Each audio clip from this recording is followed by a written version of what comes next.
Halo semua, pada video kali ini kita akan membahas soal yang akan banyak keluar di ujian kalian, materi momen gaya atau torsi.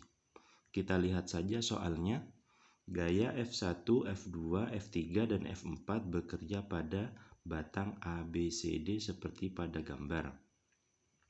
Jika massa batang diabaikan, maka besar momen gaya yang bekerja pada sumbu putar di titik D adalah berapa? Oke, sekarang kita lihat petunjuk pertama pada soal. Massa batang diabaikan. Sehingga jika ada massa batang diabaikan, tidak ada gaya berat yang bekerja pada batang tersebut. Sehingga hanya murni gaya-gaya yang ada pada gambar ini saja. Oke, kita lihat sekarang besarnya F1 10, besarnya F2 15, besarnya F3 20, besarnya F4 15. Maka saya ingatkan lagi materi tentang torsi.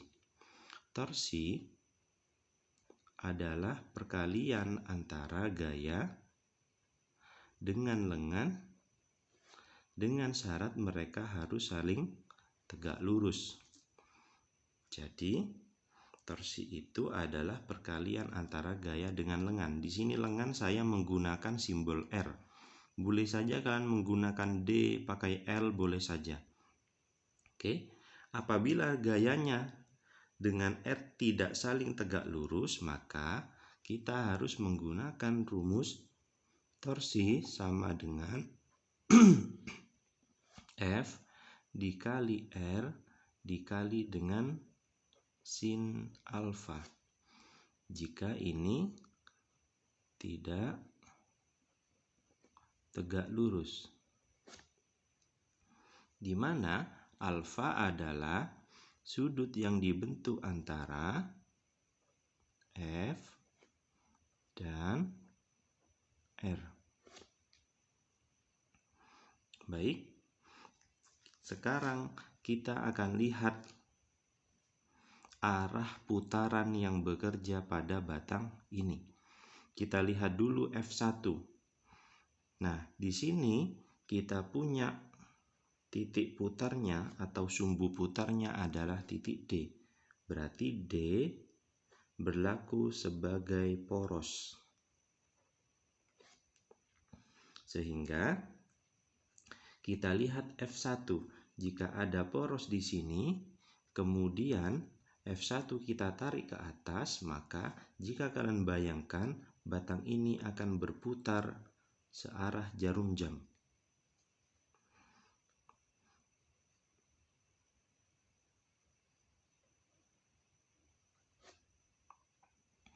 Kemudian kita lihat F2. F2 karena dia ditarik ke bawah, kemudian porosnya di sini, maka dia akan berputar berlawanan jarum jam.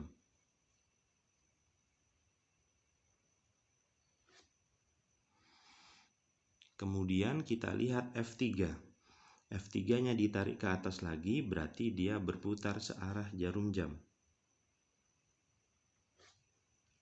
Kemudian kalau kita lihat F4, F4 dia menarik pas tepat di poros, maka dia tidak akan menghasilkan torsi. Mengapa? Karena F4 tidak memiliki lengan atau tidak memiliki R. Sehingga untuk torsi 4 nilainya sama dengan 0 atau kita abaikan saja. Kemudian saya ingatkan lagi untuk arah torsi, karena torsi adalah besaran vektor, maka kita sepakati saja jika dia berputar searah jarum jam, dia akan bernilai positif.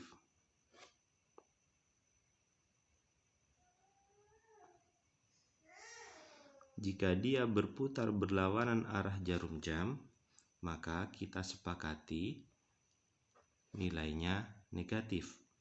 Sehingga kalau kita lihat di sini, besarnya torsi 1 adalah positif, torsi 2 negatif, Kemudian torsi 3 positif. Nah, setelah ketahuan tanda-tandanya, maka sekarang kita masukkan ke rumus sigma torsi atau penjumlahan torsi. Sigma torsi di titik D sama dengan positif torsi 1 negatif torsi 2 positif torsi 3. Baik, sekarang kita masukkan rumusnya.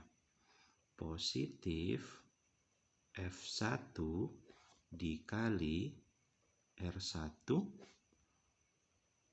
min F2 dikali R2 plus F3 dikali R3.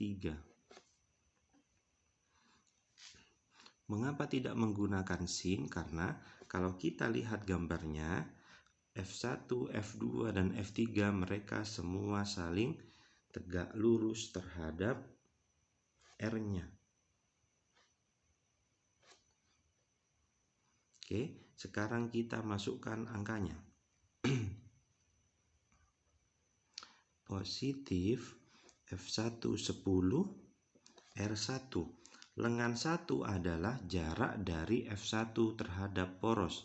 Sehingga kalau kita lihat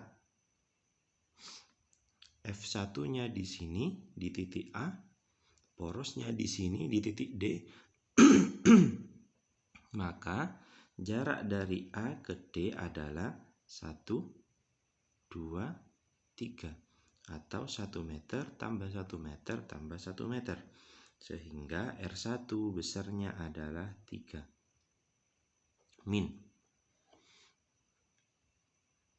F2 besarnya adalah 15 dikali R2.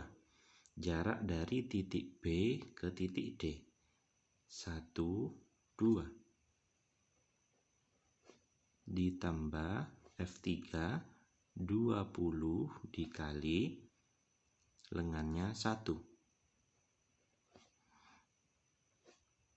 Sehingga kita tuliskan positif 30, negatif 30, positif 20. Sama dengan positif 30 dan negatif 30 saling meniadakan. Sehingga kita coret saja.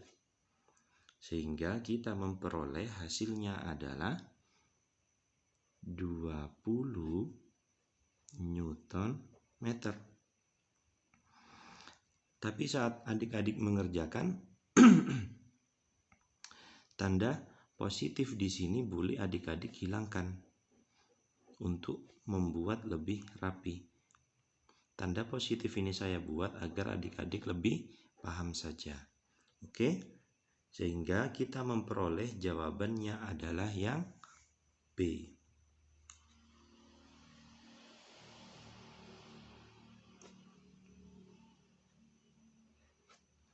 Baik, terima kasih. Untuk soal model kedua, silakan adik-adik lihat saja linknya di deskripsi. Jangan lupa subscribe. Terima kasih.